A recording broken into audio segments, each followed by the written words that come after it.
ನಮಸ್ಕಾರ ಸ್ನೇಹಿತರೆ. ಯಲಹಂಕ ವಿಶ್ವನಾಥನ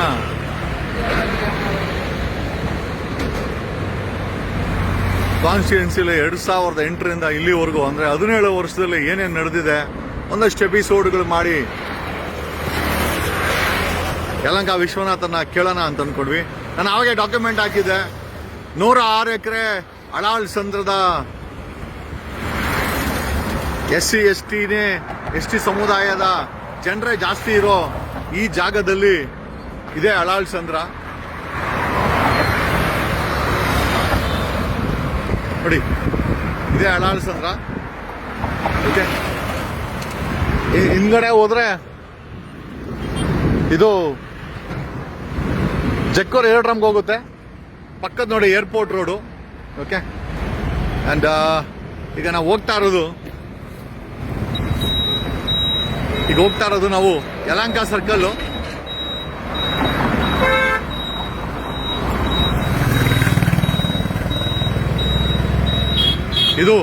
ಇದು ಅಳಾಳ್ ಸಂದ್ರಕ್ಕೆ ಹೋಗುತ್ತೆ. ನಾನು ಹೇಳೋದಲ್ಲ,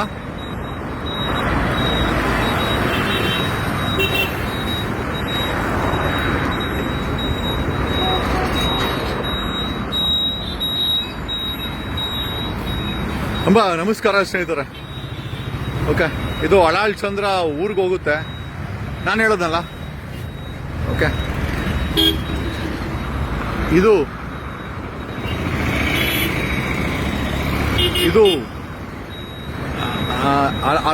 ಏನು ಯಲಹಂಕ ಪೊಲೀಸ್ ಸ್ಟೇಷನ್ನು. ಓಕೆ, ಹೀಗೆ ಹೋದ್ರೆ ನಿಮಗೆ ಯಲಹಂಕ ಸ್ಯಾಟಲೈಟ್ ಟೌನ್ಗೆ ಹೋಗುತ್ತೆ. ದೊಬ್ಲಾಪುರ ರೋಡ್ ಕೂಡ ಇದೆ. ಇದೇ ಅಳಾಳ್ ಚಂದ್ರ ಅಂತ. ಓಕೆ, ಇದು ಅಳಾಳ್ ಚಂದ್ರ ಬ್ರಿಡ್ಜ್. ಓಕೆ, ಅಂಡ್ ನಾನು ಹೇಳೋದಲ್ಲ, 106 ಎಕರೆ ಇದು ವಿಶ್ವನಾಥನ ಯಲಹಂಕ ಕಾನ್ಸ್ಟಿಟ್ಯೂನ್ಸಿ. ಓಕೆ, ಎಲ್ಲರಿಗೂ ಏನು ಪ್ರಶ್ನೆ ಅಂತಂದ್ರೆ,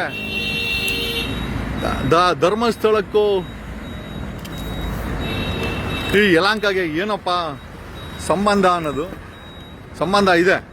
1996ರಲ್ಲಿ ಇಲ್ಲಿ 106 ಎಕರೆ ಅಳಾಳ್ ಚಂದ್ರದ ಜಮೀನನ್ನ ನೋಡಿ, ಇಲ್ಲಿ ಕಾಣಿಸ್ತಾ ಇದೆಯಲ್ಲ, ಅದೆಲ್ಲ ಎಂಟೈರ್ ಆ ಬ್ಯಾಚ್ ಅಲ್ಲಿ ಮೇನ್ ರೋಡ್ವರೆಗೂ ಯಲಹಂಕ ಸ್ಟೇಷನ್ ಮೇನ್ ರೋಡ್ವರೆಗೂ ನಿಮಗೆ ಅದೇ ಜಾಗ. ಓಕೆ, ಅಳಾಳ್ ಚಂದ್ರದ ಜಮೀನನ್ನ 1996ರಲ್ಲಿ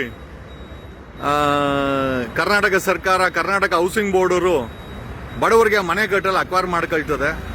ಈ ಅಳಾಳ್ ಚಂದ್ರ ನೋಡಿ, ಇದು ಅಳಾಳ್ ಚಂದ್ರಗೆ ಹೋಗುತ್ತೆ ಇದು. ಓಕೆ, ಮೋಸ್ಟ್ ಆಫ್ ದೆಮ್ ಅಳಾಳ್ ಚಂದ್ರಲ್ಲಿ ಇದ್ದಂತ ರೈತರು ಶೆಡ್ಯೂಲ್ ಕ್ಯಾಸ್ಟ್, ಶೆಡ್ಯೂಲ್ ಟ್ರೈಬ್ ಸಂಬಂಧಪಟ್ಟಂತವ್ರು. ನನ್ನ ಎದುರುಗಡೆನೆ ಜಾಗ ಇದೆ ಯಲಹಂಕ ಕಾನ್ಸ್ಟಿಟ್ಯೂನ್ಸಿ, ವಿಶ್ವನಾಥನ ಕಾನ್ಸ್ಟಿಟ್ಯೂನ್ಸಿ. ವಿಶ್ವನಾಥನ್ಗೆ ಮತ್ತೆ ಧರ್ಮಸ್ಥಳಕ್ಕೆ ಏನ್ ಸಂಬಂಧ ಅಂದ್ರಲ್ಲ, 1996ರಲ್ಲಿ ಈ ಜಾಗವನ್ನ 106 ಎಕರೆ ಮುಂದೆ ಇದೆಲ್ಲ ಜಾಗವನ್ನ ಕಾರ್ನರ್ ಪ್ಲಾಟು, ಈಗೆಲ್ಲ ಬ್ಲೂ ಕಲರ್ ಶೀಟ್ ಹೊಡೆದಿದ್ದಾರೆ. ಭಾಗ್ಯಮನೆ ಟೆಕ್ ಪಾರ್ಕ್ಗೆ ಮಾರಾಟ ಮಾಡಿದ್ದಾರೆ ಅಂತ ಒಂದು ಸುದ್ದಿ. ಈ 106 ಎಕರೆ ರೈತರ ಜಮೀನನ್ನ, ಕೃಷಿ ಮಾಡ್ತಾ ಇದ್ದ ಜಮೀನನ್ನ ಅಕ್ವೈರ್ ಮಾಡ್ಕೊಂಡದೆ ಕರ್ನಾಟಕ ಹೌಸಿಂಗ್ ಬೋರ್ಡು. ಅಕ್ವೈರ್ ಮಾಡ್ಕೊಂಡಂತ 1996 ಅಕ್ವೈರ್ ಮಾಡ್ಕೊಂಡ್ರೆ 2010ರಲ್ಲಿ 15ರಲ್ಲೂ ಸುರೇಂದ್ರ ಜೈನ್ ಅವರು ಈ 106 ಎಕರೆನಲ್ಲಿ 36 ಎಕರೆ 10 ಗುಂಟೆಯನ್ನ ತಮ್ಮ ಧರ್ಮಸ್ಥಳದ ಮಂಜುನಾಥ ಎಜುಕೇಶನ್ ಟ್ರಸ್ಟ್ಗೆ ರಿಜಿಸ್ಟರ್ ಮಾಡಿಸ್ಕೊಳ್ತಾರೆ. ಇಲ್ಲಿರುವ ರೈತರಿಗೆ ಆಸ್ಪತ್ರೆಯನ್ನ ಕಟ್ತೀವಿ ಅಂತ ಆಮಿಷವನ್ನ ಕೊಡ್ತಾರೆ. 2010ರಲ್ಲಿ 2000 ರಿಜಿಸ್ಟರ್ ಮಾಡಿಸ್ಕೊಳ್ತಾರೆ. 36 ಎಕರೆ 10 ಗುಂಟೆ. ತದನಂತರ 2010ರಲ್ಲಿ ಯಡಿಯೂರಪ್ಪ ಗೌರ್ಮೆಂಟ್ ಅಲ್ಲಿ ವಿಶ್ವನಾಥ್ MLA ಆಗಿರ್ತಾರೆ. ವಿಶ್ವನಾಥ್ ಅವರನ್ನ ಹಿಡ್ಕೊಂಡು ಯಡಿಯೂರಪ್ಪನ ಕೈಯಲ್ಲಿ ಸುಮಾರು 36 10 ಗುಂಟೆ ಸರ್ಕಾರಿ ಜಾಗ ನೋಟಿಫಿಕೇಶನ್ ಆಗಿರುತ್ತೆ. 41, 61, 62 ಎಲ್ಲ ಆಗಿರುತ್ತೆ. ಅಂತ ನೋಟಿಫಿಕೇಶನ್ ಜಾಗನ ಯಡಿಯೂರಪ್ಪ ಅಂದಿನ ಕಂದಾಯ ಸಚಿವ ಜನಾರ್ದನ್ ರೆಡ್ಡಿ ತಮ್ಮ ಕರುಣಾಕರ್ ರೆಡ್ಡಿ ಡಿನೋಟಿಫೈ ಮಾಡಿಕೊಡ್ತಾರೆ. ರೈತರು ಕೃಷಿ ಮಾಡ್ತಾ ಇದ್ದಂತ ಜಮೀನು ಬಿಸಿನೆಸ್ ಮೆನ್ಗಳ ಪಾಲಾಗುತ್ತೆ. ರೈತರು SC, ST, most of them are schedule caste, schedule tribe ರೈತರು. ಅಂಡ್ 2010ರಲ್ಲಿ ಈ ನೋಟಿಫಿಕೇಶನ್ ಡಿನೋಟಿಫೈ ಮಾಡಿಕೊಡದೆ ಯಡಿಯೂರಪ್ಪನವರು. ತದನಂತರ ಈ 1 ಲಕ್ಷ 2 ಲಕ್ಷ 3 ಲಕ್ಷಕ್ಕೆ ತಗೊಂಡ್ರು ಅಂತ ಸುದ್ದಿ. 2010ರಿಂದ ಡಿನೋಟಿಫೈ ಮಾಡಿದ್ಮೇಲೆ 2020ರಲ್ಲಿ ಅದೇ ಜಮೀನನ್ನ ಧರ್ಮಸ್ಥಳದ ಆಸ್ಪತ್ರೆ ಕಟ್ಟಿದಂತ ಜಮೀನನ್ನ ಆಸ್ಪತ್ರೆ ಕಟ್ತೀನಿ ಅಂತ ಹೇಳಿ ತಗೊಂಡು ವಿಶ್ವನಾಥನ ಹಿಡ್ಕೊಂಡು ಡಿನೋಟಿಫೈ ಮಾಡ್ಕೊಂಡಂತ 100 ಹೌಸಿಂಗ್ ಬೋರ್ಡ್ ಅಲ್ಲಿ 36 ಎಕರೆ ಸುರೇಂದ್ರ ಜೈನ್ ಅವರ ಧರ್ಮಸ್ಥಳ ಎಜುಕೇಶನ್ ಅಕಾಡೆಮಿಗೆ ಸೇರಿದಂಥದ್ದು. ಹೋಳಿ ಮಗನೇ. ಸೊ ಈ ರೀತಿಯಾಗಿ ರೈತರ ಜಮೀನು ಸುರೇಂದ್ರ ಜೈನ್ ಪಾಲಾಗುತ್ತೆ ವಿಶ್ವನಾಥ್ ಅವರಿಂದ. ಈಗ ಯಲಹಂಕದಲ್ಲಿ ಏನ್ ಮಾತುಕತೆ ಅಂತಂದ್ರೆ, ಈ 36 ಎಕರೆ ಜಮೀನ ಬಾಗಮನೆ ಟೆಕ್ ಪಾರ್ಕ್ಗೆ ಮಾರಾಟ ಆಗಿದೆ ಸುಮಾರು 900 ಕೋಟಿಗೆ ಅಂತ. 1 ಲಕ್ಷಕ್ಕೆ ರೈತರ ಜಮೀನ ತಗೊಂಡು ಕೃಷಿಯನ್ನ ಬಿಡಿಸಿ ಅದನ್ನ ನೋಟಿಫಿಕೇಶನ್ ಮಾಡಿ ತಗೊಂಡು ಆಮೇಲೆ ಡೀಲ್ ಮಾಡ್ಕೊಂಡು ಆಮೇಲೆ 2010ರಲ್ಲಿ ಅದನ್ನ ಡಿನೋಟಿಫೈ ಮಾಡಿಸ್ಕೊಂಡು ಯಡಿಯೂರಪ್ಪನ ಕೈಲಿ MLA ವಿಶ್ವನಾಥ್ ಈಗ ಸುರೇಂದ್ರ ಜೈನು 900 ಕೋಟಿಗೆ ಮಾರಿದಾರಂತೆ. ರೈತರ ಜಮೀನು ವ್ಯಾಪಾರಿ ಬಾಯಲ್ಲಿ ಬಿದ್ದು ಈಗ ಟೆಕ್ ಪಾರ್ಕ್ ಆಗ ಹೊರಟಿದೆ. ಇಷ್ಟೇ ಇವತ್ತಿನ ಈ ಎಳ್ಳಾಳ ಸಂದದ ರೈತರು ಟೀ ಕುಡಿಲಿಕ್ಕೆ ಕಾಫಿ ಕುಡಿಲಿಕ್ಕೆ ಎಷ್ಟೇ ಮಾಡುವಂತ ಕೆಟ್ಟ ಪರಿಸ್ಥಿತಿಯಲ್ಲಿ ಇದ್ದಾರೆ.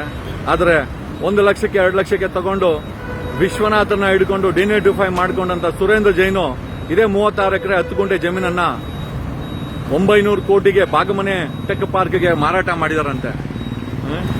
ನಿಮ್ಮ ಉಂಡಿ ಕಾಸು ವಾಪಸ್ ಅಲಾಳ್ ಚಂದ್ರಕ್ಕೆ ಬಂದು ಈಗ ಈ ತರ ಡೀಲ್ ಆದ್ರೆ ನಾನು ಒಂದು 5,000 ಗಾಡಿ ಕರ್ಕೊಂಡು ಜಾತ್ರೆ ಹೋಗ್ತೀನಿ ಅಂತ ಹೇಳುತ್ತಾ ಇಷ್ಟೇ ಅಂತ ಹೇಳುತ್ತಾ ಇದೇ ಬಿಸ್ನೆಸ್.